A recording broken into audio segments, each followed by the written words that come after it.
So I teach Introduction to Language and Culture, which is in the anthropology program, and other classes that have to do with human communication. And one of the challenges that I often face is that students come into my classes having a pretty good intuitive understanding of what communication is all about because they do it every day. So the challenge that I face is trying to get them to see something that they take for granted from a social scientific perspective. And rather than just sort of forcing them to do that, I try to come at it in their own terms. So one of the things that I like to do is to get them to generate the material themselves.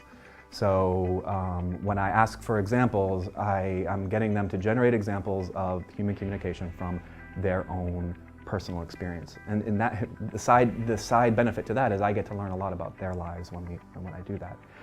But as I do that, I get them to be the ones to provide the material that we then turn into an object of conceptual analysis.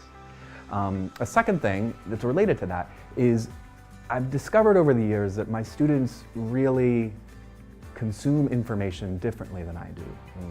I've had students come up to me and say, when I'm doing my homework, I am watching a YouTube video, or watching a television episode and reading the Wikipedia description of that episode while I'm also reading an article, while I'm also on Facebook, right?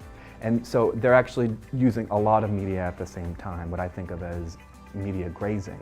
And so what I like to do in my lectures is to construct my lectures in a way that sort of mirrors the way that they tend to consume information in a form of grazing, is a kind of grazing. So I include, within the context, I drop in a lot of multimedia, a lot of songs and videos that come from a wide variety of sources.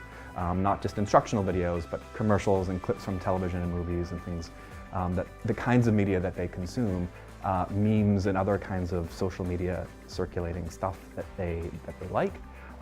Which is a way to bring these theoretical ideas from the study of language and society to their everyday experience, so that it makes it more easy for them to dive into it, and that they understand the complexities much better, not just because I'm using material that they're familiar with, but I'm presenting it in a way that they're also pretty familiar with.